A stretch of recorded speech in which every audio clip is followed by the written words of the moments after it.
Good afternoon. Oh, that was good. Thank you very much.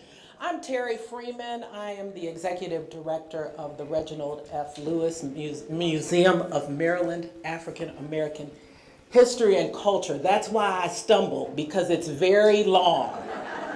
So we will say, welcome to the Lewis Museum. We are thrilled to host this event with the SNF Agora Institute, Johns Hopkins University.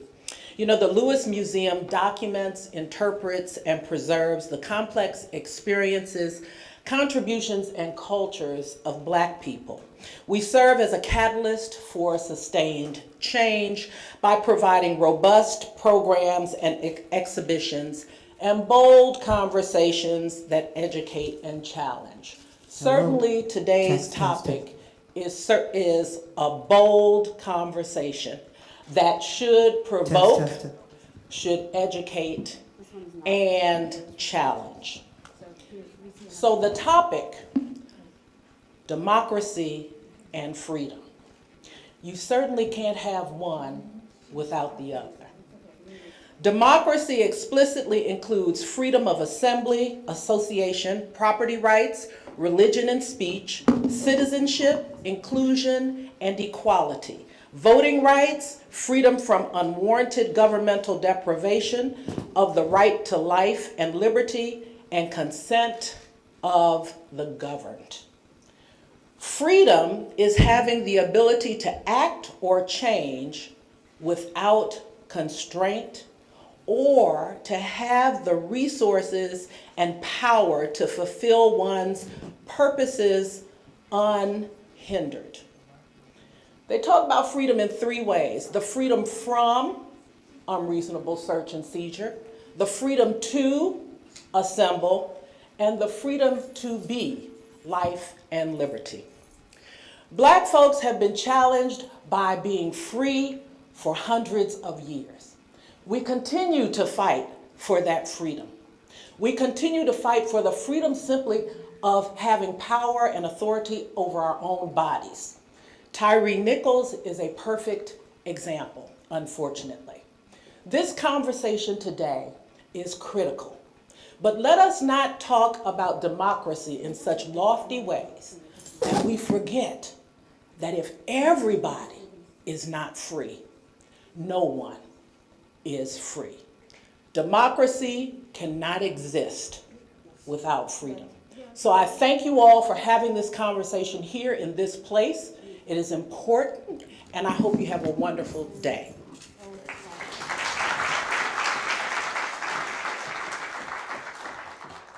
Good afternoon.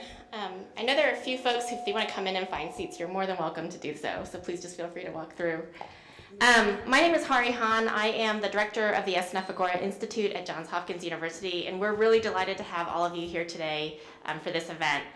Thank you to Terri and the museum for being such amazing hosts for us, especially during Black History Month. There's nowhere better that we could imagine to have this event with us, so thank you. I want to also welcome all of you on behalf of the SNF Agora Institute. But before I do that, I want to take a moment to recognize the tremendous tragedy that's unfolding as we speak in Turkey and Syria and other tragedies around the world. As we all reach out to try to find ways to support, it's a reminder of the ways in which we're all connected. And that even as we gather to interrogate democracy and freedom in Baltimore, we're connected to people who are struggling to realize their own futures, not only in Baltimore, but also all around the world. So let me share a little bit about what we do at the SNF Agora Institute, which we think speaks to some of these themes. SNF Agora, it's an academic and a public forum at Johns Hopkins that's dedicated to strengthening global democracy and improving and expanding civic engagement and inclusive dialogue, and supporting inquiry that leads to real-world change. So we're a multidisciplinary team of scholars, some of whom are here today, so I hope you'll meet them. We have historians, political scientists, sociologists, scholars of public health and international affairs, and they work closely with students and visiting fellows and partners and communities around the world to try to deepen and understand and develop the tools that we need to strengthen democracy. So our institute takes its name and aspiration from the Athenian Agora, which sometimes is thought of as the birthplace of democracy, where citizens came to learn the rights and responsibilities of what it meant to be part of a democratic community, and where they developed the capacities they needed for participation in civic life. And so in keeping with our namesake, part of our mission is to try to realize the promise of the ancient Agora in the 21st century by fostering those kind of places that create the pluralistic democracy that we need. And so it's our hope that this festival, this is the third annual festival that we've had, will become an Agora here in Baltimore, where you and others in the community can come together as fellow citizens, broadly defined, to take up the cause of democracy in our communities. Theater, can you meet me? So we also hope that today's program will introduce you to the work of the Institute, to the scholars, to our fellows, to our students, who are all committed to using research and insights to empower civic leaders in Baltimore and across the world. But we do this with full humility, knowing that this city has produced so many civic champions, some of whom you'll be hearing about today and that you'll be hearing from today, but many others who are featured throughout the museum. So the museum is open throughout the events during the day, and we hope that you'll take some time to explore the amazing exhibits that they have. And of course, the champion whose legacy provides the inspiration for today's festival is Congressman Elijah E. Cummings. And I'm honored to introduce the woman who has worked to ensure this outstanding Baltimorean's legacy is remembered and celebrated, Dr. Maya Rockeymoore Cummings. I was just going to say briefly that Maya is the president and CEO of Global Policy Solutions, and she's been a long champion of a lot of the themes that we're going to be exploring today. She had a long career kind of serving the common good and understands the critical importance of our democratic institutions, so we're really delighted to have you in here and to partner with you. So thank you.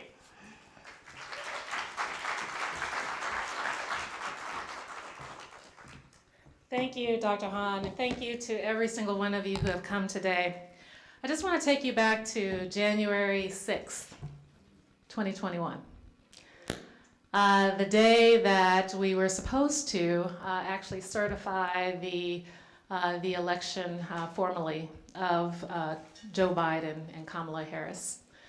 And I don't know about you, but my television was on and I was watching horrified as people were attacking the U.S.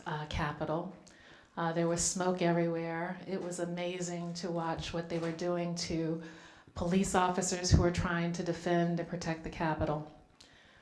And yet, at the same time, all I could think of were the people inside. These were Elijah and we met on Capitol Hill. I worked on Capitol Hill as well. These were our colleagues. We knew all of the members of Congress, the senators. We knew the staff members who staffed the members of Congress. I knew by face, if not by name, many of the police officers. We would see them going in and out of buildings all the time, and they were all friendly and lovely as they went about doing their duty to protect the Capitol. And so it was more than just an event watching on television, it was personal. And I reflected on how Elijah would have viewed those events that happened on that day. He spent the last year of his life writing a book on this very topic. He knew that there was going to be danger ahead, but he thought that the danger would be if a certain someone had gotten reelected for president. He felt very strongly that if that certain someone had gotten reelected, that we would no longer have a democracy. It's in his book. You can check it out. And yet he did not anticipate that this certain someone would try to, basically inspire a coup d'etat. And so with that, Elijah was prescient in so many ways. But let me tell you what animated his desire for us to be very, very, very careful about protecting our democracy. And it stemmed from his own life, right here in Baltimore City, where he was born into a society where African Americans were still outside of the circle of concern of democracy. His parents, and his grandparents, did not necessarily have the right to vote all of their lives. And so he grew up in a segregated society in South Baltimore before moving to West Baltimore. And he was a part of the civil rights movement, being a part of a protest movement to integrate the Riverside Pool in South Baltimore. And so with that, he knew that the right to actually use your voice, the right to actually protest government, the right to actually speak for yourself and advocate for yourself, was so fundamental to his ability to actually transform his life and the lives of others here in Baltimore, but also other civil rights advocates across the country, and being able to transform our country into one that was more welcoming, more open, more embracing of all people of all different backgrounds. And that's why, despite being born into a system where he was an outsider looking in, that's why he became the staunchest protector of our democracy, because he believed it was essential for our freedom. And so with that, I would just like to thank, 6 days after watching January 6th, I came up with this concept. And the first one was held literally later on that month, 2.5 weeks later, I think I did it. The Speaker Pelosi agreed to come. I had a whole panel of people, and we did it virtually. That's still available online. But I knew that I myself could not carry this forward in the way that it needed to be carried forward to stand the test of time. And so fortunately, Ron Daniels, the president of Johns Hopkins University, agreed to take this on. He and his team, Maureen Marsh and Maya Barron, in the first year after that I did it, took it on and did it. And then this year, SNF Agora Institute with Hahrie Hahn and Stephen Ruckman and Catherine Pierre also, basically are expanding at this. And I also want to give a special thanks to Terri Freeman and her team here at the Reginald F. Lewis Museum. It could not have happened at a more perfect place. So with that, I just want to say thank you. And I just want to also introduce you to the voice of God, Elijah E. Cummings.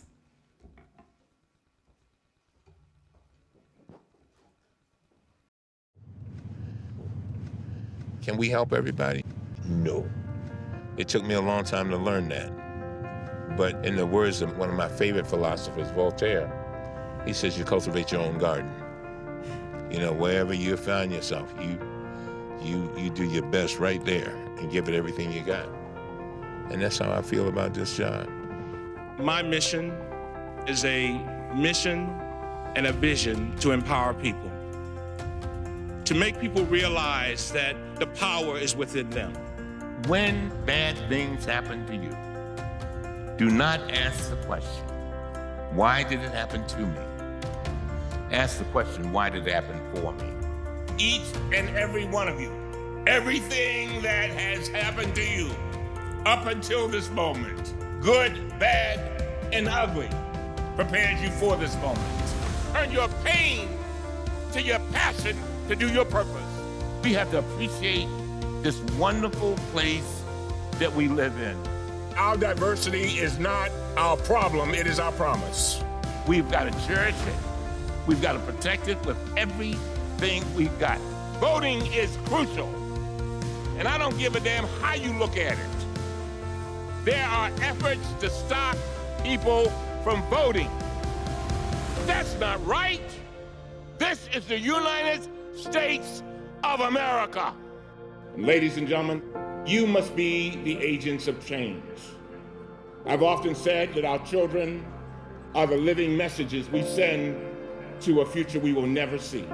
Help our children understand their gifts and then help them nurture them so they might be in a position to deliver those gifts to the world. Our world would be a much better world if we would only concentrate on the things we have in common instead of concentrating on our differences. It's easy to find differences, very easy.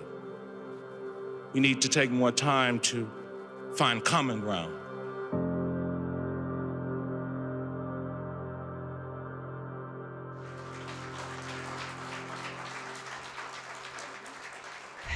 And now, it is my honor and privilege to introduce you to the next speaker.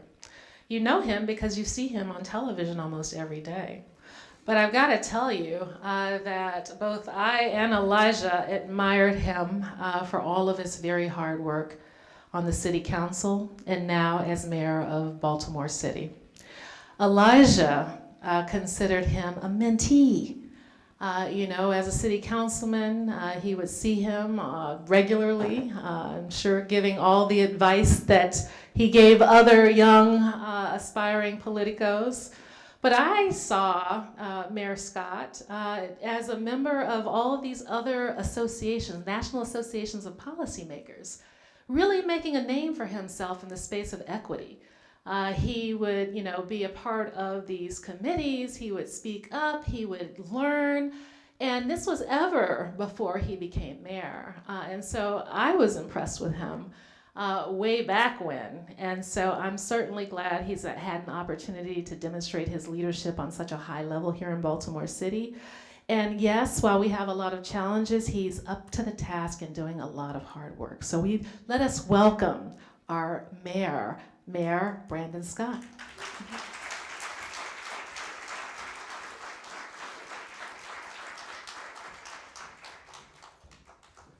Good afternoon, everyone.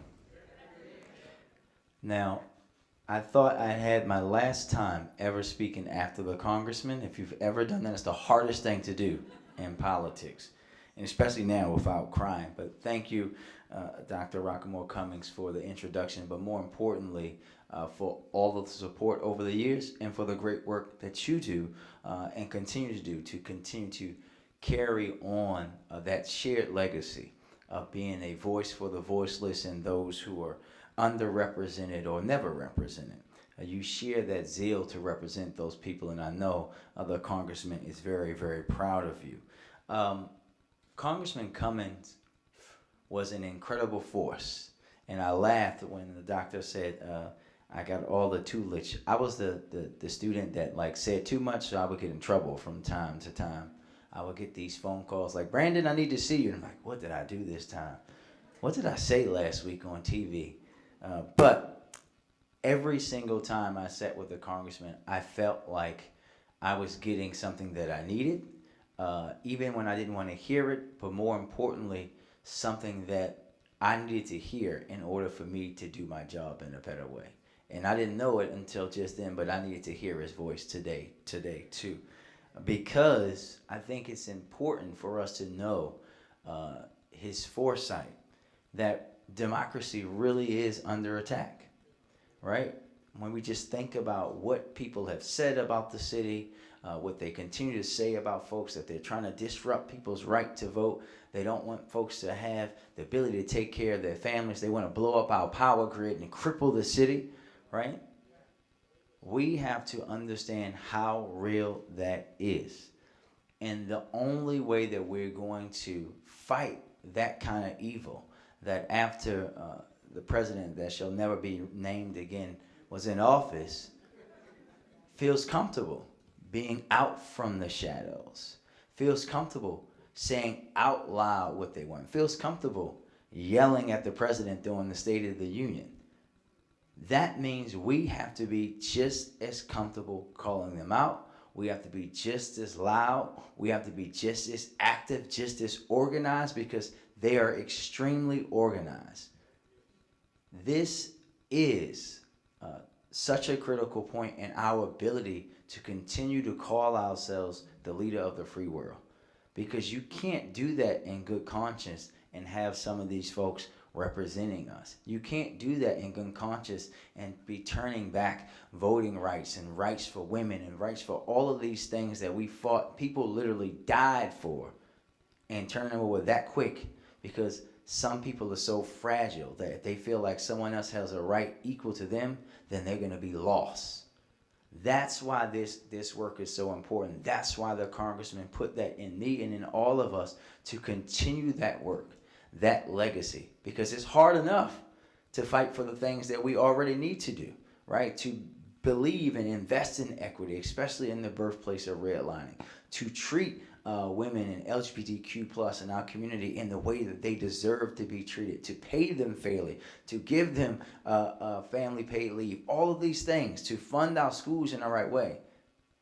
But if you have to do that and fight for basic things like voting, ability to come home after you serve your time from prison and re-enter into society correctly, that makes this world a much tougher place to live in for so many.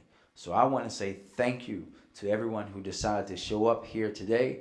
thank you for those who will continue to carry on the legacy, but I also want to challenge us. I want to challenge us to not be quiet. I want us to call it out every single time we see it, whether it's a local TV station or a national one, whether it's folks who want to hide and say, well, it's just because I feel uncomfortable. Call it out, because we cannot live in a world where folks want to make it 1959 again. We cannot do it. We've come too far. We've come too far to let folks turn us back. So that is my challenge to us all, is to continue to push. When they push even further, push even harder. As the president says last night, we have to finish the job, because we know that darkness cannot overtake light. Light can only overtake darkness. We have to turn that light on as bright as possible in order to push that stuff back into the depths where it belongs. So thank you all for inviting me here today. And I get to bring up someone that is a trailblazer like no other. Someone who has fought for our city and our country, such a great leader, a history maker, someone who also was leading fights to push back on these very unique folks. I'm not going to call them crazy. These very unique folks who have very unique ideals and ways of thinking. Our forever United States Senator Barbara Mikulski.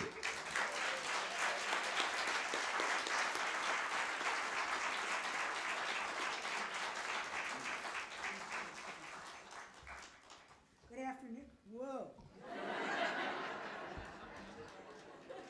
It's like being back in the Senate. They always built podiums for people built like Elijah, the beloved Congressman, Mayor Scott. They didn't come in 4'11" petite, but here I am. I'm so glad to be here for this Democracy Festival in honor of our beloved and esteemed Elijah Cummings. I've missed seeing all of you. I've missed being out in the community because I've had to be COVID careful because of age and underlying. But I tell you, I didn't want to miss this event. I wanted to lend my voice to helping make this event a success. I'm going to salute Dr. Moore for coming up with the idea of a Freedom and Democracy Festival. How good for you, in honor of Elijah. He would love it. I had the honor and the privilege of serving in the Congress of the United States with Congressman Elijah Cummings for 30 years. He was a force of nature. You know, they wanted to take down that power grid. He would have gone out and put his arm around and lit up the whole state anyway. He could change everything that he touched. Congressman grew up during the civil rights era. He knew that in order to make things happen, you don't agonize, you organize. Yes, he did go to the Riverside Pool to integrate it with a group of other boys. And you know what happened when he went? They spat on him. They tried to beat those boys up. They threw a bottle at him that almost really seriously injured. And it so traumatized him that as he came out of what had happened to him, all he wanted to do was take a swim. But he decided the other people were the ones that were all wet. So he then knew that he would devote his life to organizing, to seek jobs and justice, and standing up for what was necessary. And you heard it today. What he said, adversaries can either make you better, bitter, or better. He wanted to make it better. And he said, you do it by this way. You take your pain, you turn it into a passion, and you make it your purpose. Be insistent, persistent, and consistent. And that's what he did. He stood up and he fought for us. But he said the way you have to do it is you show up, you stand up, and you speak up. He loved to quote his dear friend, Congresswoman Shirley Chisholm, when, in addition to quoting philosophers like Voltaire, he would quote Congresswoman Chisholm and say, if they don't give you a seat at the table, bring your own folding chair. So Elijah loved this city and he loved its people.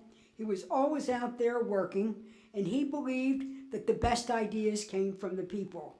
He would work a 36-hour day, a 10-day week. He never stopped because he never stopped caring about the people. And he believed in the best ideas, listened to the people, turned them into public policy, turned to people in the field and to experts and scholars, whether they were at Hopkins, Maryland, Morgan, he would turn to them and turn it into public policy. Or if he couldn't do that, into philanthropy. And he made a difference.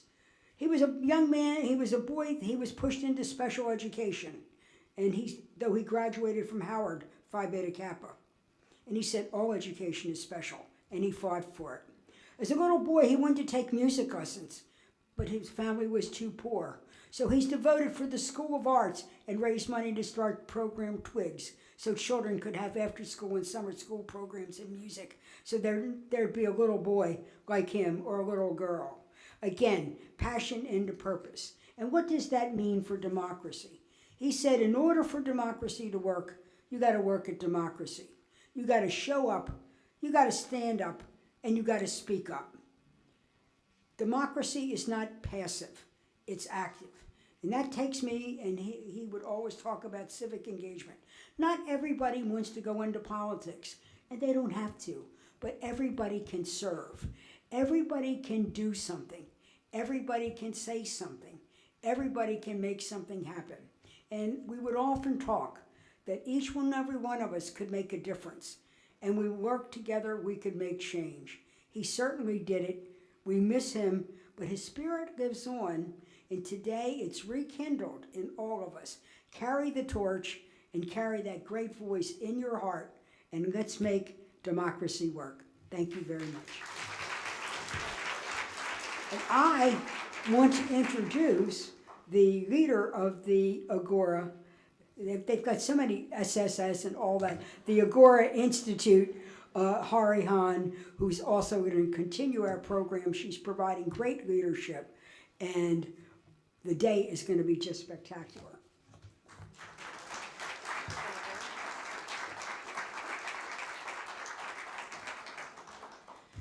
Okay, folks, I am really excited to be able to introduce our first panel. And I'm gonna start by introducing in a moment our dean, who's gonna introduce the panel. But while I do that, I want to invite the panelists to come take their seats. I think there might have been a switch on the mic, so I'm not sure if you guys can accommodate as necessary. One quick note while our panelists are taking their seats, we're going to be using Slido to gather audience questions. And so I think if we can pull up the Slido QR code, you should be able to just flash your phone and then pull it up. You don't have to download an app or anything. It'll just take you to a web link, and then you can just submit your questions there at any time during the discussions. We want to make sure that we're able to incorporate the audience questions into the discussion today, so please be sure to use Slido. So I am very happy to introduce Dean Chris Celenza, who's been the Dean of the Johns Hopkins Krieger School of Arts and Sciences since October of 2020. Dean Celenza was a professor of classics at Hopkins before becoming Dean of Georgetown College at Georgetown University. And during his time at Georgetown, he advanced many strategic initiatives, including efforts to prioritize diversity, inclusion, equity, and expanding student opportunities in a lot of different ways. We're really happy at the SNF Agora Institute to be part of the School of Arts and Sciences, especially under Dean Celenza's leadership. So thank you. Please join me in welcoming Dean Celenza.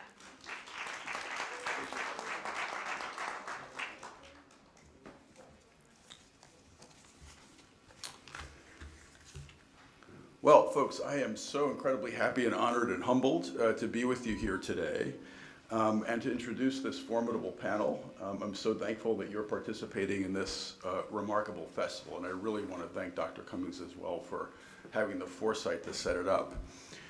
There's a lot you could say about universities, so before I introduce the panel, I just want to say one word, and I will say I have to learn in the future not to follow such eloquent speakers, because there's nothing I could say that could top what was said by everybody who went before me.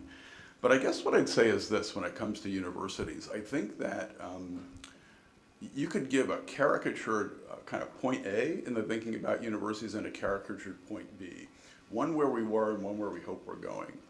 And I think the point A really was solidified in the early 20th century, and the notion was that universities were basically centers of pure intellects, in a way. right? Intellects that are just gathering knowledge, acquiring knowledge, and then infusing that knowledge into other pure intellects. And there's a little bit of something of that vision that still remains valuable, which is to say, you know, if we have a professor of chemistry who's acquiring new knowledge somewhere, her work has to be legible and visible to her colleagues in Tokyo, say, right? It's got to be something that really is about the project of human knowledge. But in my own thinking about universities, as we move toward this point B, what I have noticed is I think there has been a desire, there's certainly a desire on my part, to reconfigure that a little bit, to remember that those intellects are in brains, those brains are in bodies, and those bodies are in places. And so I think it's incumbent on every university to practice citizenship. In other words, not just to serve the international community of knowledge gathering, but to serve the community in which the universities reside, and to think creatively with those communities, not for those communities, but with those communities about how to do things together and work things together. And indeed, as our speakers have said today so far, nothing could be more important than this project of democracy. The senator emphasized that democracy is not necessarily an easy thing. I would say that historically, it's not even maybe the natural state that human beings gravitate toward. It takes work, it takes involvement, it takes activation. And I know that our experts today are people who've really done that well, and that's why I'm so honored to be with them. And so let me just introduce them, and then I think you're going to be treated to a remarkable discussion, and I know also a participatory discussion. I just really want to say one more thing before I do, though. That is about the SNF Agora Institute. This is a project that Director Hahn has led, I think with amazing alacrity over the years. She's helped to build it up from an idea into now a reality. We don't even have a building that's finished yet. When I look out my office, I see the building arising, but what she's done is she created something more important, which is the community. So thank you, Hahrie, for all you've done. So now let me talk about these wonderful speakers today, each of whom has activated civic engagement in their respective communities, Lancaster, Mobile, and New York. First, there's Mayor Deneen Sarace, who was elected to serve as the city of Lancaster's 43rd mayor in 2018, the second woman to hold this post. Before serving as mayor, Deneen Sarace served on city council, chairing the finance committee. Her first taste of local government came while serving as the executive director for an environmental organization that was actively partnering with the city of Lancaster to launch the city's first ever green infrastructure plan. The mayor brings more than 20 years of nonprofit and philanthropic experience to the role. She's got a proven record of developing and implementing strategies to advance shared goals among public-private partners. She's now in her second term as mayor, and she set forth a vision to build a stronger, more equitable Lancaster block by block. That city under her leadership is focused on 4 priorities: strong neighborhoods, safe places, sustainable economy, and sound government. So Madam Mayor, welcome.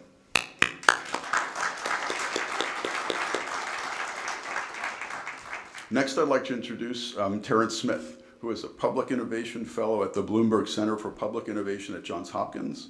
He brings over a decade of experience in the public sector to this role. Previously, he led an innovation team in the city of Mobile, Alabama, that's drawn local praise and national attention for deploying innovative approaches to improving quality of life for residents.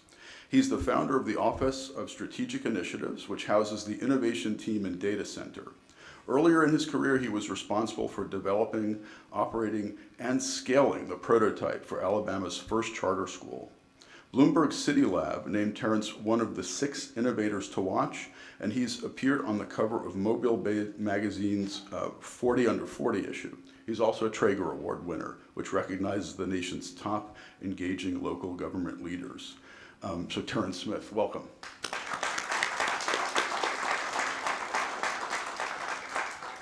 And finally, today's panel is being moderated by Laura Wood, a Leadership in Government Fellow with the Open Society Foundations and Vice President for Democracy with the Local Policy Lab.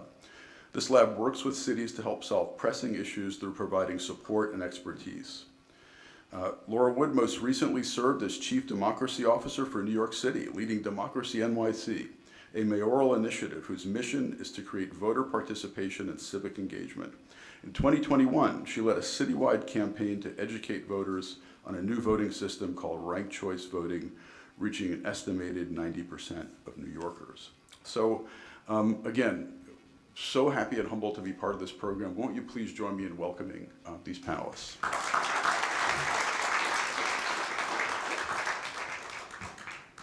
Thank you so much, Dean Shalenza. Can everyone hear me? No. Closer? Better? Okay. We had a little mic change up last minute. It is such an honor and a privilege to be here among so many distinguished individuals, and of course to honor the great Elijah Cummings. Dr. Cummings, thank you so much for helping to carry on the vision, and it's really a pleasure. Thank you so much to SNF Agora, Hahrie, Catherine, Stephen, Sam, Scott. The whole team has just been incredible. Lydia, Louise, and everyone who helped make the day possible. It's truly, truly special, and I'm so excited to be here in this museum, which I look forward to exploring later. So thank you so much to Director Freeman for hosting us. And of course to the amazing public servants, Mayor Scott and Senator Mikulski. It's truly an honor. You've already been introduced to our panelists, and I really want to dive in with them. So I will just say a couple words about my own work and then turn it to them. As was mentioned, I most recently, before moving on to the fellowship, was the Chief Democracy Officer in New York City, which was truly an honor. And basically what that meant is that I was faced with this problem or challenge of how to better engage New York City residents, how to increase voter participation, which in local elections is incredibly low, well under 30% for most of the elections, although we did a little better in 2021. And I firmly believe, and I think our panelists share the view, that local government and local leaders can make a huge difference when there is the priority and the resources to actually do so. And so that's kind of how I'd like to kick off the conversation, and I'll turn it to our panelists, starting with Terrence, to sort of reintroduce yourself and talk a little bit about how you got into this work and why you think it's so important that city government be involved in civic engagement work. So thank you all for having me. So my name is Terrence Smith. I am a native of Mobile, Alabama. I found myself here in the great city of Baltimore at Johns Hopkins for a Bloomberg Public Innovation Fellowship. My research centers around the design of trust in public institutions and how do we foster innovation in the public sector. So I like to say, I found my way into local government as like a reluctant bureaucrat. I started off in social services, where I started working with students with intellectual disabilities. But then I realized that the power of involving people in their own well-being. And I wanted to do more. So from there, I found myself helping to design a charter school, right? Which I ended up running and scaling up. And I realized even more the power of involving people in their own well-being. When people thought that, us taking a group of kids who had a 25% chance of graduating and helping them to raise that level to 83% was amazing work. It was really just about asking the people who were at the center of the problem what they wanted, what they needed, and then delivering on that, and then watching them take advantage of those opportunities. And so then I found my way into local government at the request of the mayor. He said, hey, you should come join the innovation team for the city of Mobile. And I was like, I want to help people. I like helping people, and I don't think the government is my space. And then, he said, I think you'll be pleasantly surprised when you get here. And so I joined the government, and I watched how things could happen so quickly at the local level, how we could improve the quality of life for people and with people. And so I stayed there for about 8 years. And here I am in Baltimore. Thanks for having me. So I'm so excited to be here with all of you. We had this prep call, I don't remember when it was, and we got into this really rich conversation. I thought, wow, if this panel is like a tenth of that, this is going to be great, and even better because all of you are here. I want to just center this conversation and just set the table for this conversation really in describing a little bit more about the city of Lancaster and which is about an hour and a half north of here. And mostly people think about Lancaster because they think of, what is it? The Amish, yes, of course. And so the city of Lancaster is 60,000 people. We are majority persons of color. We hail from across the globe. We are have been dubbed the refugee capital of America for the number of refugees that are resettled in the city of Lancaster. We have over 30 languages spoken. After Spanish, the most frequently requested language in the city of Lancaster is Swahili.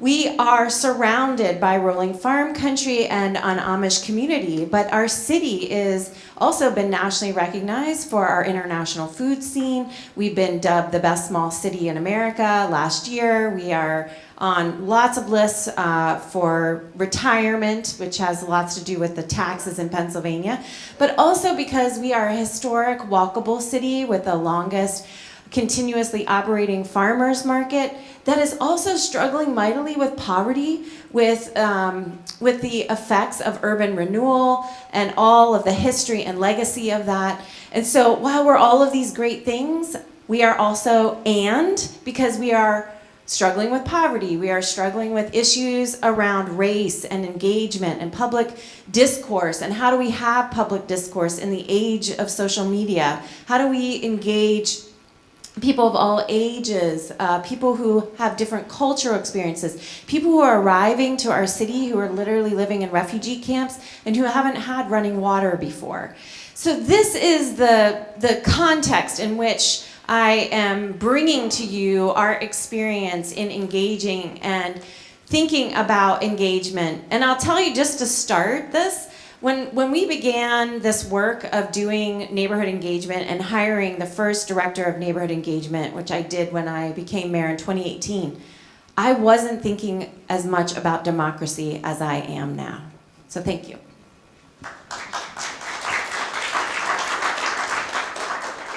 Thank you so much. That is a really helpful, I think, basis of understanding of the work that you're doing in Lancaster. And I'd love to hear a little bit more about the Office of Neighborhood Engagement. That's how I came to know the amazing work that you and your colleagues are doing in Lancaster. So could you talk a little bit more about, what vision led you to create it?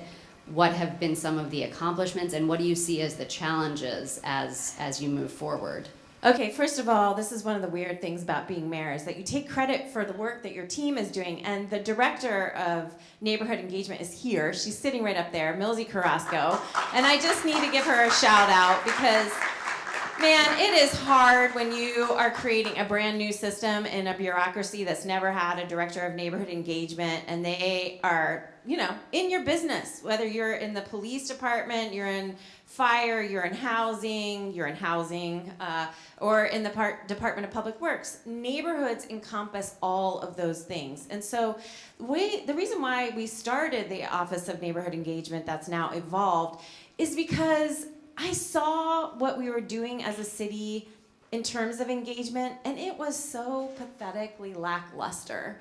We did not have ways of communicating with folks efficiently. We were having meetings, and it wasn't because the previous administration, who was wonderful and worked very hard at all of this, but it just wasn't meeting the need. It wasn't on the street where people were. It wasn't. It was more talking to people about what the city was doing rather than, hey, what do you think about this? Or how would you make this better? Or can we try this thing out in your neighborhood, and then you can tell us how you think it's working. And so it was more one-directional, and I really wanted to switch that around because, like what Terrence said, when you find those opportunities that you can really engage people, everything gets better. The diversity of opinion and even the most challenging residents, they often bring something. And so I try to listen to everybody who's coming to the table because they have a point of view that could better what we're trying to do as a community. And in some cases, you do just have to ignore certain people, which Terrence and I talked about a little bit before, because they're not really there to add value. But there are people who are showing up, and even if they have a difficult personality, they're adding something to the mix. Terrence, I'm going to turn it over to you to comment on that and share some of your experience from Mobile in terms of, how you were able to use your Office of Strategic Initiatives to connect with city residents, as Mayor Sirachi was saying. And do you, were you able to measure the impact in any way in terms of civic engagement and democracy? Yeah, so two things. I'm gonna first set the context for what Mobile is. So Mobile is a 300. How many of you guys ever heard of Mobile? Know exactly what it is? Lots of people. Every hurricane season. We appreciate you for thinking of us. So Mobile is a 300-year-old city steeped in tradition, right? And so then you bring in a group of young people to say, hey, look, I want you to be a part of this innovation team. And then this young group of young people come in and say, we're going to help change the comfort of it. And then we meet a lot of tension, right? Because we're here you have these young people coming in, these new bright ideas, and they're going to have changed the way we do government. Because we felt like it was our first time inside the door, and so now let's make it to what we know it should be. But Mobile also struggles with its own issues of segregation, right? So if you go home, we talk about Mardi Gras, which Mobile is the home of Mardi Gras, if you didn't know. But when you look at Mardi Gras, what happens is a direct aerial view. You see black on one side, you see white on the other side, very segregated. At the same time, we're the home of the last known slave ship, which is the Clotilda. So you have that tension. That history is just starting to come out, although the people there hadn't known that history for sure. And so now we have to come in and we're figuring out why is voter turnout so low? Why is public participation so low? Why are people not participating? Why are people not raising their voices? And then you start realizing when you go out and you actually listen, the issue is that we have positioned ourselves in our local government as the dictators, very paternalistic. We come to you, we tell you exactly what we want to do, we tell you exactly what we think you want to do and what we think you want to hear, and then that is it. But on the other side, we started to ask ourselves in the Office of Strategic Initiatives, what does it look like to care? Is there room for caring in government? What does it look like to institutionalize that care? So what is caring in government? Not this squishy term, but it's very particularistic and pluralistic. It understands that there's a circle, there's these concentric circles, and there are people throughout all of these circles, right? And then there's these magnets that pull people out. So one of the magnets could be poverty. One of the magnets could be crime. One of the magnets could be the demographic. One of the magnets could be your sexual orientation. All these magnets pull people out from the center. If we really care, and if we want to demonstrate that care, we have to be able to locate those groups where they are and meet them where they are. So that looks like changing the meeting times, changing how we operate, changing how we conduct meetings. So for us in Mobile, the first part of it was we're going to use this human-centered design approach. And if you can imagine a bunch of sticky notes and a bunch of young people listening to people, and it looks very weird. What happens though is it changes the way that we do public meetings and understanding how the public is experiencing the issue. People who found themselves on the outside of that circle of care found themselves moving towards the center because now they're able to say exactly what they feel, and everyone else in the room can say exactly what they feel without overstepping or overcoming what the next person has said. And so what happens is we're able to highlight and put all this information in one space to kind of show why we're making certain decisions. This person who does not believe or live the way you live has said this, you said this, and now we have this resource pool and we have to make this decision in order to get here. What happens is then people start to understand that the government they are listening. There's clear evidence that they are listening. Here are the moves that we have to make in order to get into a certain space, which then starts to create this level of participation that we've never seen before in Mobile. And so, and then it's, who is the group that should be driving this? We would like for it to have been our community engagement staff, but our Parks and Rec department became the most trusted group in the entire city. So because the people chose that group, and that group was very intentional about how they collect information, and they were also the group that could show it in the grandest fashion in the city. So one of the things that we started to also realize was that all of these groups chose Parks and Rec to come participate. So how then do we change the public meeting into public sessions? We started to allow people to meet where they were. So from that, we created the city's first, the first Pride Week, which is, I say that, but if you know Mobile, then you know that's a very bold stroke, a very bold move, which became one of the best events in the entire city, but also gave us an opportunity to show that we were listening, that we put our staff through unconscious bias training, cultural sensitivity training, and it was on full display, which then led to the Hispanic group coming out. And they said, well, we want to have our own Hispanic Heritage Festival. So now their heritage is on full display, and we all use those opportunities as ways to engage them more about how they see the city, how they want to be engaged, and how they view themselves.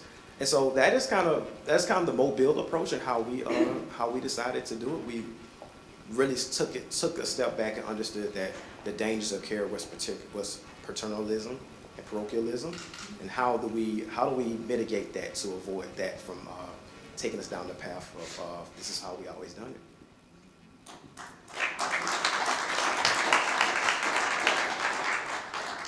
Thank you. That was really inspirational. And I think what you hit on about the trusted messengers is something that I know I experienced repeatedly in my time in government.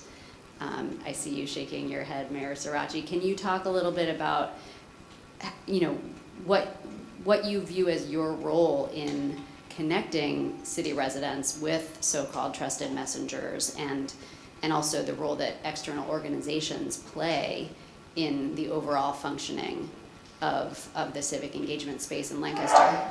And I'm just going to note also that some excellent questions are starting to come in, so please keep them coming. We're going to start turning to those questions soon. I think the trusted messenger is, it's such a big deal, and it really varies, depends on the issue that we're talking about. And so a trusted messenger may literally be the 30-year resident that lives on that particular block, and I'm knocking on their door or picking up the phone and calling them and saying, hey, there's some stuff that's going on in the neighborhood, and I'd like for us to figure out how we can talk about this together as a community.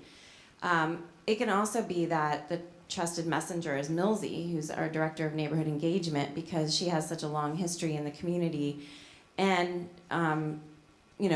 can speak Spanish. And so sometimes the language is like so critical, and cultural connection is so critical to being able to make that connection. And so I think it really does depend on what the issue is. And I think the other piece of it is the role that data plays in being a trusted messenger. And so I'm just going to give you a small example, but it ended up being a really big deal. We put in the first traffic circle in the city of Lancaster in a 5-way intersection that data had showed had a high crash rate. It was one of our high crash intersections. And so we met with all the neighbors, and we were going to say, we want to try this out. We're going to literally try this out. We did a temporary installation of a traffic circle, and it was like 50% of the neighborhood was like their head were going to pop off their body because they just hated it so much, and the other 50% loved it. But at the end of the day, the data showed that it reduced traffic accidents significantly, and subsequently over time we've now gotten funding, and we're going to make that traffic circle permanent. But that was such a perfect example of doing the kind of community engagement, because the community came to us and said, this is a high crash intersection. We've got way too many, like literally all the time we're hearing cars crashing at this intersection. What can we do? We had our engineers come in, we presented the proposal, and then there you have it. And so I think the trusted messenger with data that, people can fight about facts a lot, but at the local level, it's like people realize, like, yeah, that's true, because that's their lived experience, and we show them the data, and then we can show them what happens next. And I think that's a really important part of the story too. Absolutely, and it seems like a really important part in terms of building trust with city residents. I think you mentioned, Terrence, about decisions being made, in secret or in silos and then just being shared. That is obviously not the right model if you're trying to get buy-in and engage residents in this process. And hopefully the collaboration leads to better results. It certainly seems like it does.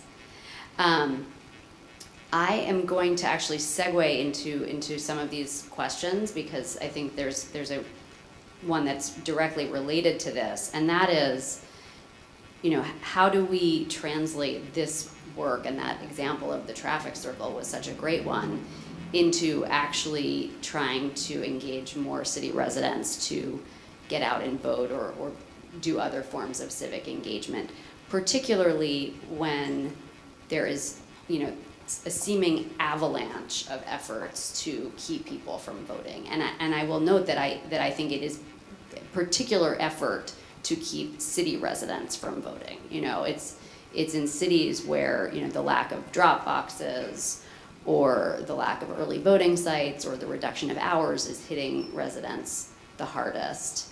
And frankly, I think where those efforts are largely targeted. So given that dynamic, and then given just all the pressing problems that people are dealing with in their day-to-day lives, how can local government actually be a force for more engagement? So, good question, by the way.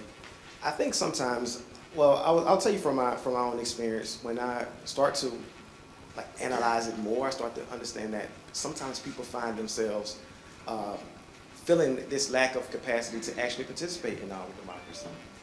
The fact that where do you go to learn about your rights, roles, and responsibilities as a citizen?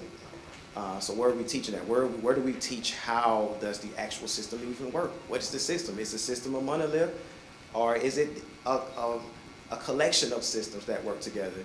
I think that that is a huge part of it. And just recently we had this retreat for our center, and we heard from a speaker, Quadrani Fidel, right?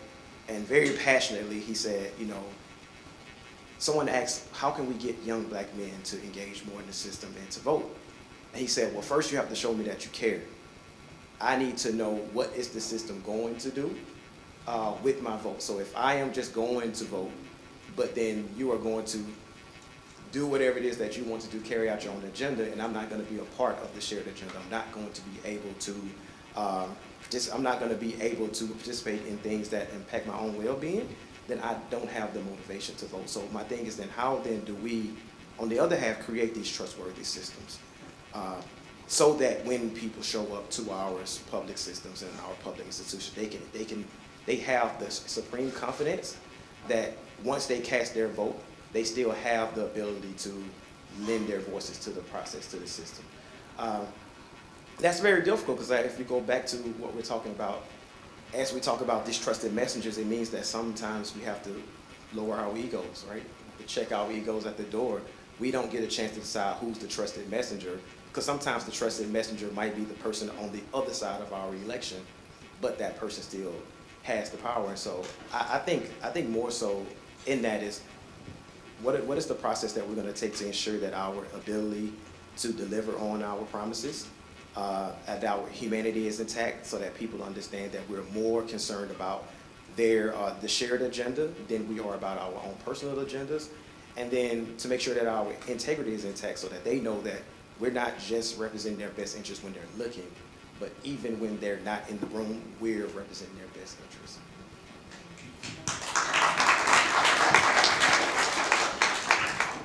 I think I would, just to describe a little bit more about how we do engagement. So we do project-based engagement, like I described the traffic circle, but we also do something called the Neighborhood Leaders Academy, where we're bringing people in and kind of doing a 101, a civics 101 about what local government is and get to know their government. And then these folks are back in their neighborhoods organizing and doing projects that we have a project-based initiative called Love Your Block, where people apply for grants, little mini grants that we are able to provide, that people do all kinds of things with that funding.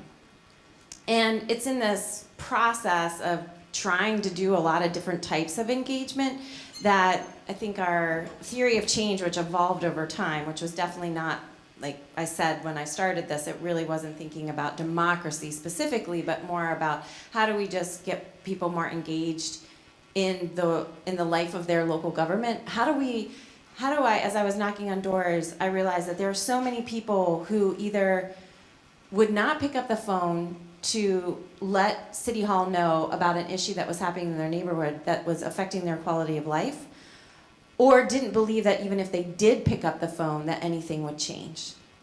And those two things really drove me to think about, okay, we clearly need to be doing something differently because people are living with things in the city that they don't need to live with, that we can actually address. We have tools, resources to be able to do that.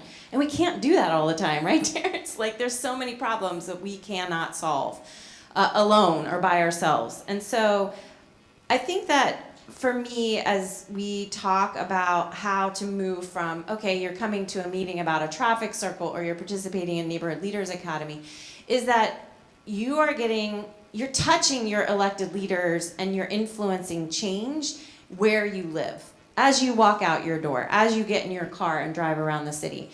And I don't know that that always translates directly into voting behavior, but what I do know is that there's a lot more people that come to city council meetings and public meetings, and that we are putting the final touches on our first comprehensive plan in the city of Lancaster since 1993, and it is truly a comprehensive plan in which voices from every corner of the city have been heard and elevated in this process. We have had almost 5,000 people involved in our comp plan process. That does not just happen. And that is the first time that we have done a comp plan process that has not been a top-down, but truly this is a bottom-up.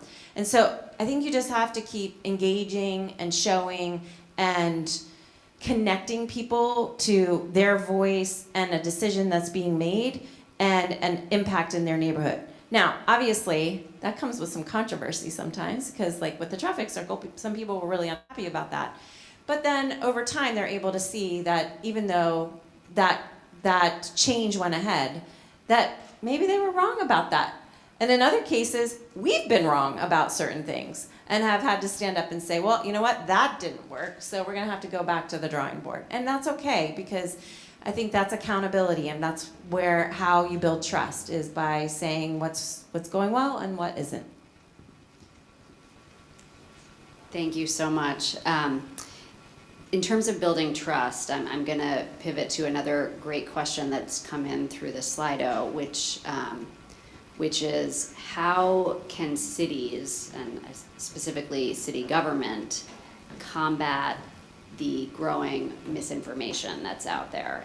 And obviously there's misinformation on a number of topics, from health to democracy and lots of other things.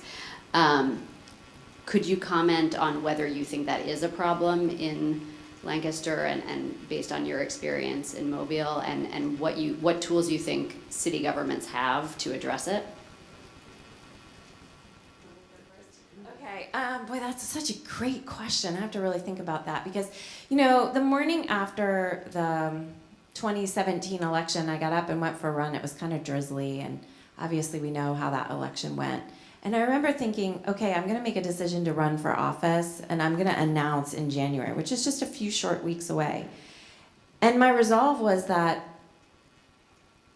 I didn't know what was gonna happen the next 4 years in the White House, but I was really determined to provide a steady, consistent experience for city residents in terms of what their government was and how they interacted with their government, and that we were going to be there for them and accessible and do the work, you know, like fundamentally do the work.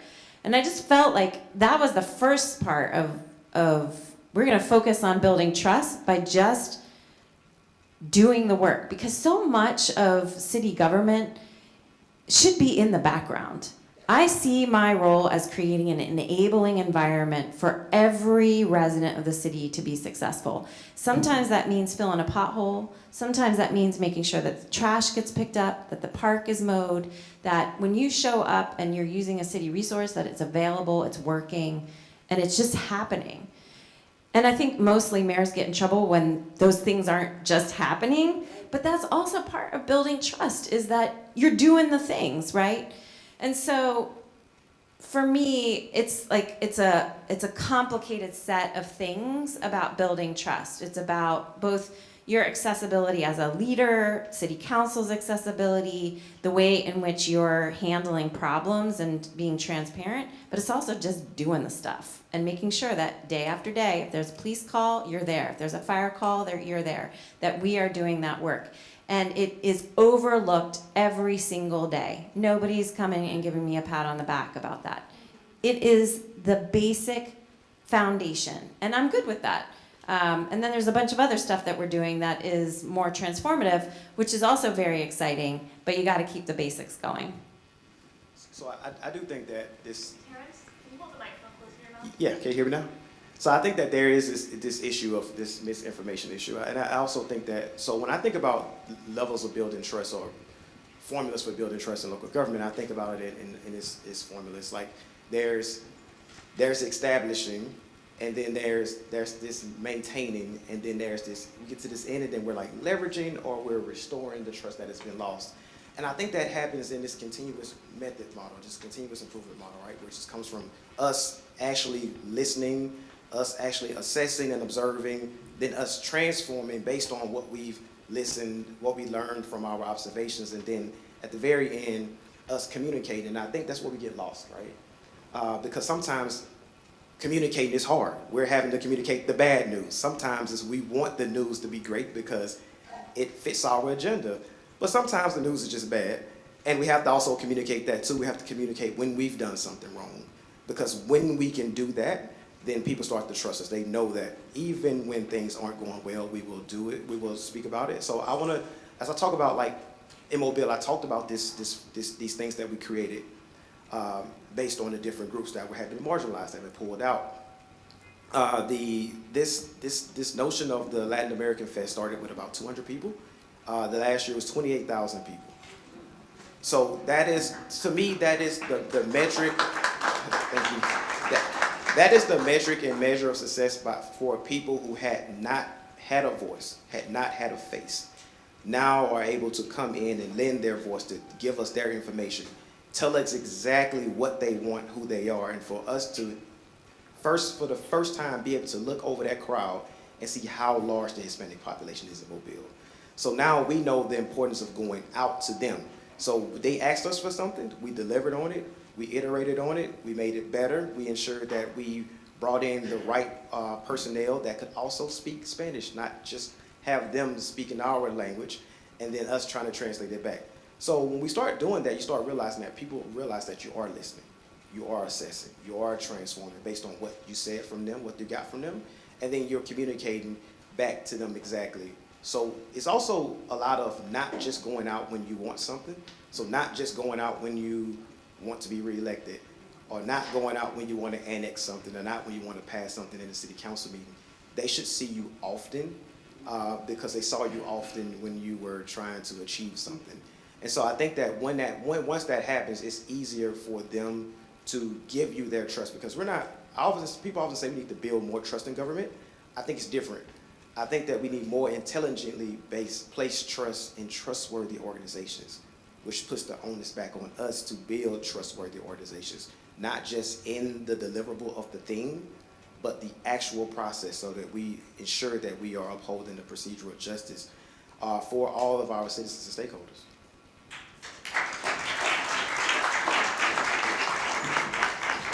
Thank you. That was really well said, and I like the sort of combination in my head of being truly accessible, but also just being in the background, because hopefully everything is going well, and so people aren't really focused on what the mayor is doing. And I will just say, in my experience in government and dealing with rampant misinformation about elections, local to national, is that mayors and local government leaders can really use the bully pulpit and use their voice to just help at least create a counter narrative to some of what's out there. And it's extremely cost effective, and you can reach a lot of people with just that simple tool. Another tool, this is a segue into a question from Elizabeth, thank you for identifying yourself, which is what role do schools and youth programs play in creating a thriving civic culture? And I will turn it to Mayor Sirachi. Yeah, so I'm so excited. This is another idea that Millsy had that we launched. We have a great partnership with the School District of Lancaster. It is where my daughter goes to school. I have the distinction of being the first mayor mom, and so I leverage that for all it's worth. I get a lot of feedback from my 16-year-old and her friends about how things are going. You can imagine. We started, the Neighborhood Leaders Academy now has a J.P. Mikulski Neighborhood Leaders Academy cohort that's happening, and actually it just met this morning. And it is, Millsy was telling me in the car ride down, it's like so exciting to see both our team lighting up, talking to these young people about the things that they want to be doing and the things that they want to learn about their city, but also the young people themselves. And so they have to identify some issues that they want to work on as they're going through this. And it's been so heartwarming to hear what's coming back, which is they want to be talking about equity and they want to be talking about the environment. And if there are two things that I think resonate so much with young people in our community, that's it. Equity and the environment. And these are kids that, you know, I feel like in a lot of ways, Lancaster has a brain drain as it comes to young people of color. We are graduating almost 2,000 students every year out of our school district of Lancaster, and they go off to these amazing places, off to college and have these experiences. But they don't always come back to Lancaster because the institutions, the historical institutions in Lancaster have been predominantly white and white-led. And I keep thinking about the seeds that we're planting through this effort of engaging in local government. And we had this young woman who was a reporter for her school newspaper who was shadowing us and like writing, like had like a little bit of a city beat. And that was awesome because seeing her reporting through her lens also helped us understand, like, oh, you know, we need to talk about this a little bit differently, or how can we be engaging young people in this conversation differently? So I would say that our Neighborhood Leaders Academy for J.P. Mikulski students is like a part of that, and I would love to see that continue to grow over time. And I will tell you that so many of these things just come down to like resource demands and the limitations that young people have in their lives in terms of time. So many kids are working, so many kids you know, are engaged in after school activities, plus their school, plus their social life. I mean, their lives are so full. And so I feel like it's a gift to us that we get these young people that are engaged. And we really had to work with the district too, because the first cohort were like all the bright, shiny stars, right? And this cohort are bright, shiny stars too, but they're showing up in school a little differently in the less traditional ways that we think about bright, shiny stars.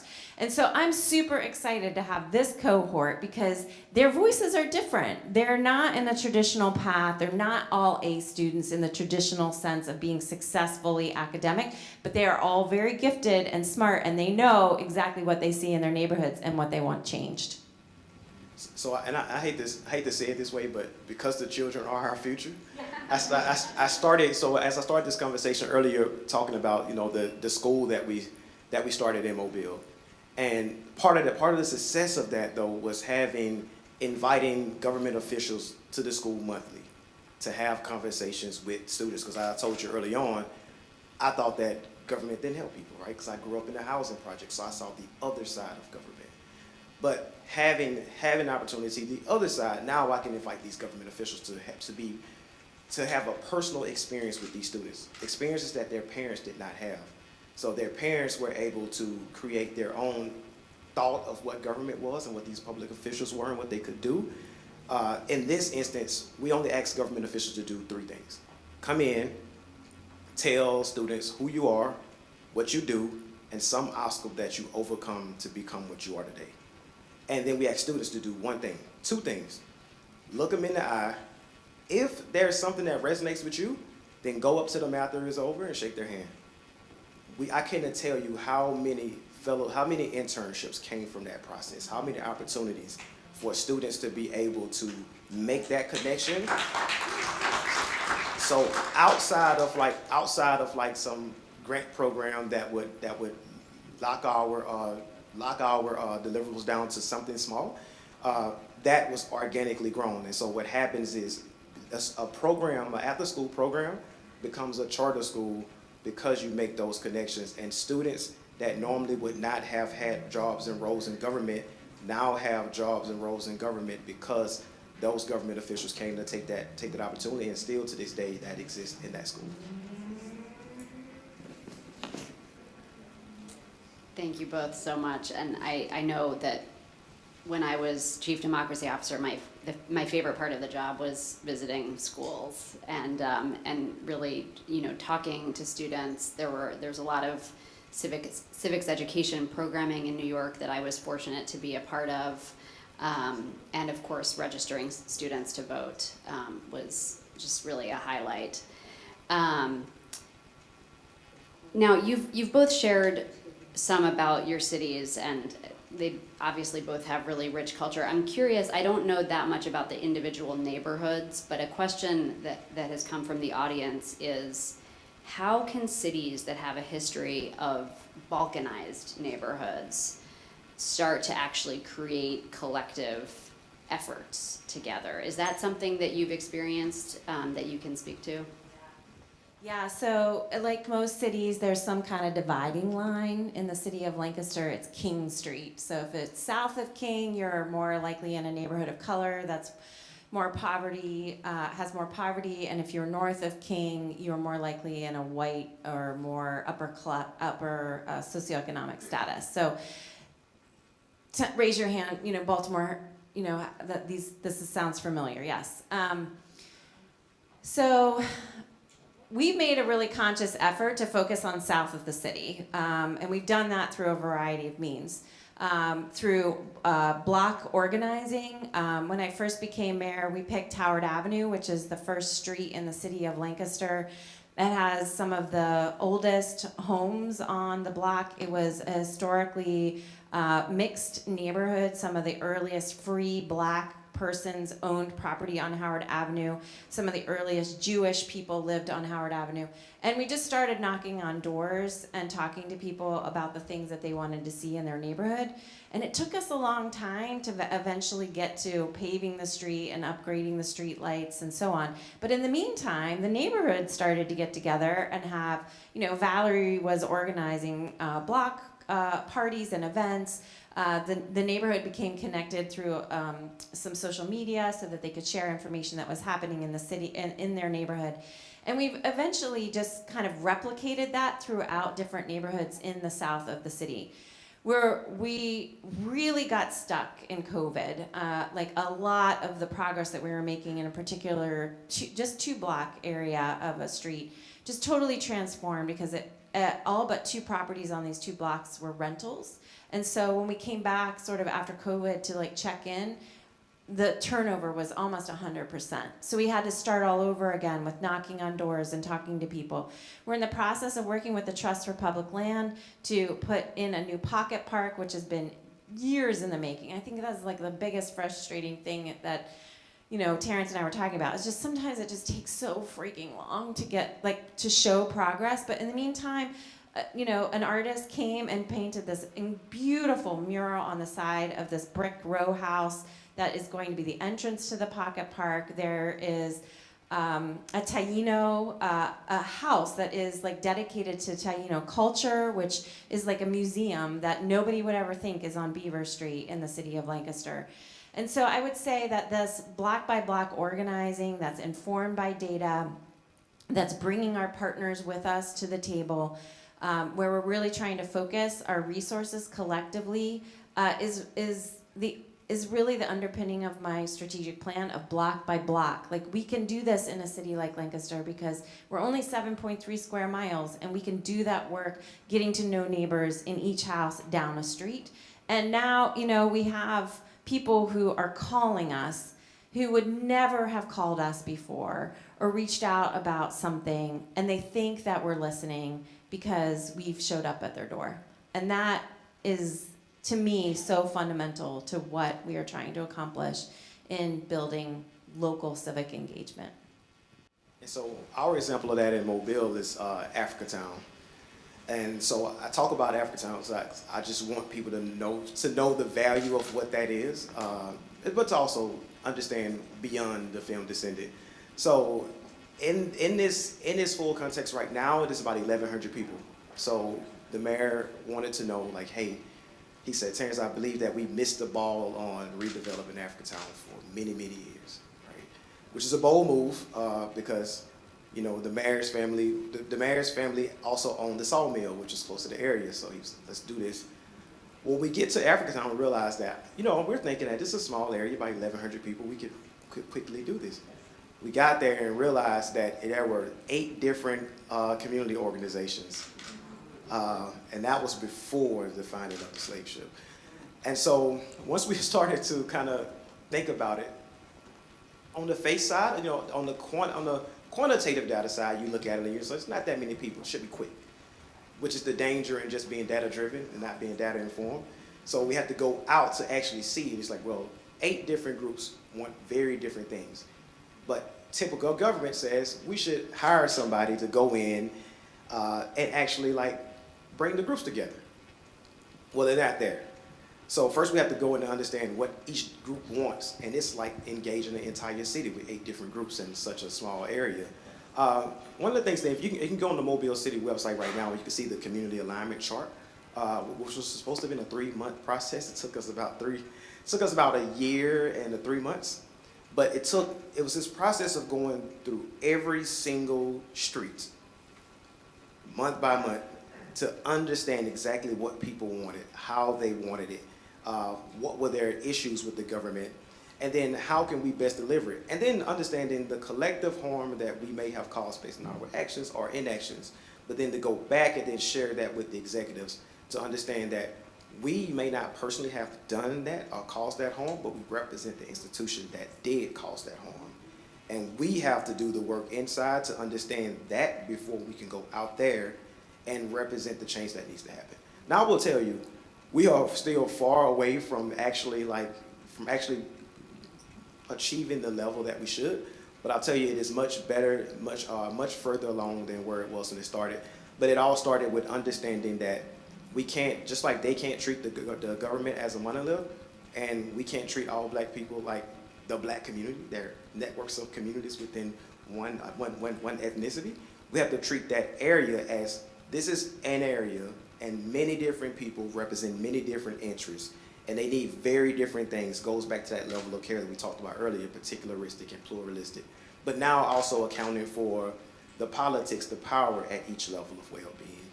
And then understanding the very clear purpose of why we're even there in the first place, which also bought the government lots of time to actually deliver and start to come together. So those 8 groups are now 3 groups. And you know, it might not sound like a lot of progress, but I will tell you that people are starting to trust each other who hadn't trusted each other for 40 years.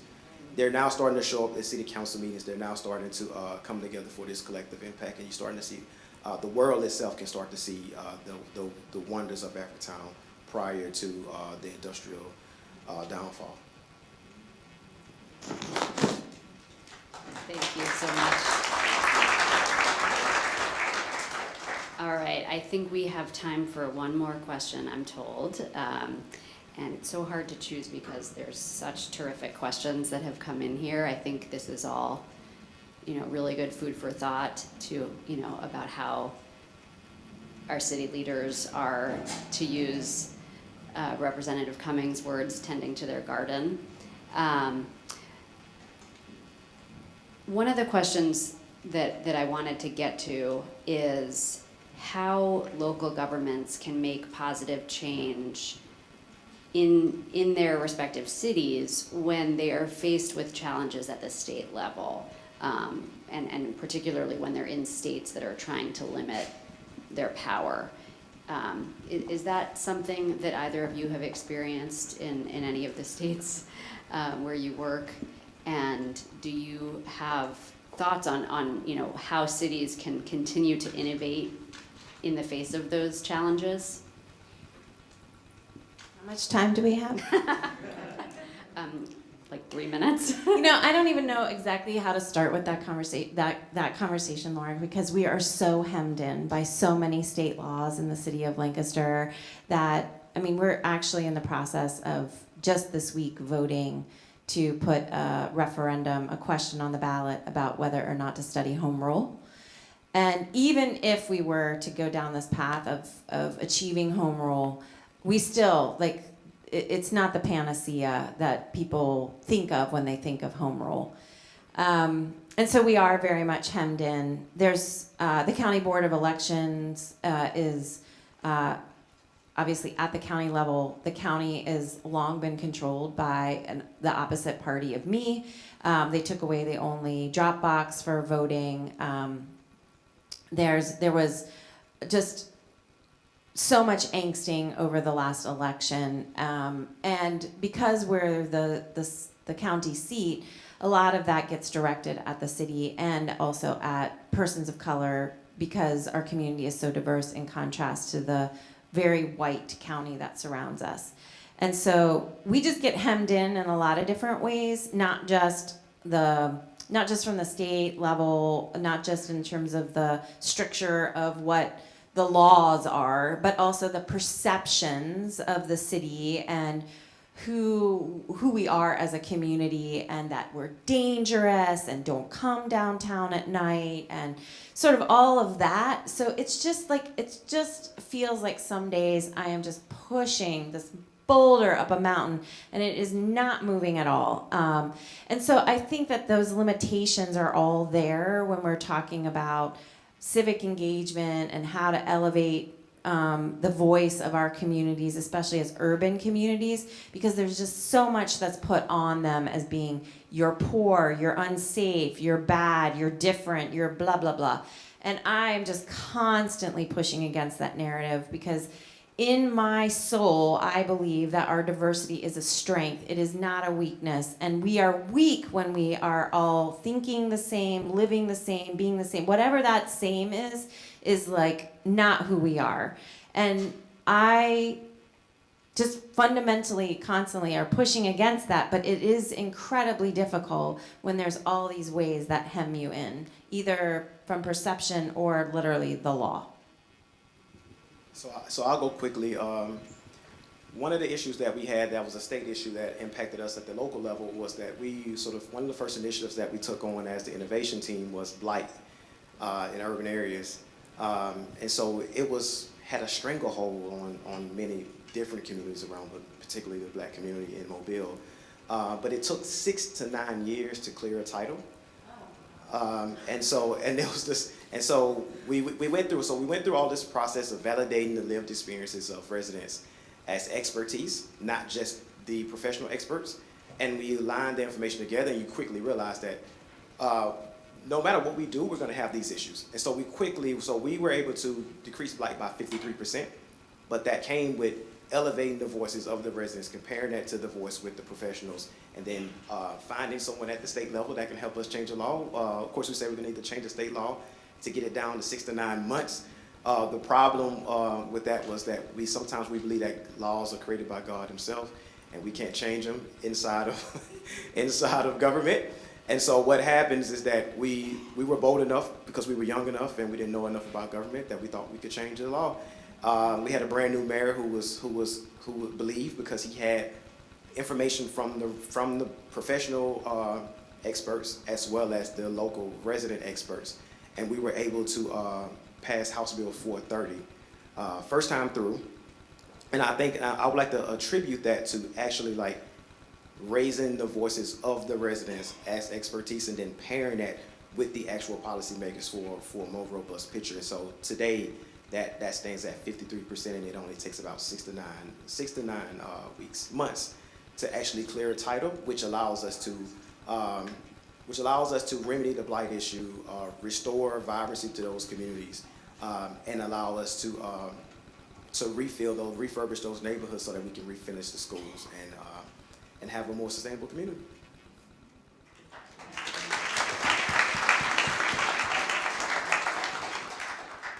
Well, Thank you so much. I really want to thank both of you for your thoughtful comments on these really tough and challenging topics, but also to thank you just for your incredible work and public service.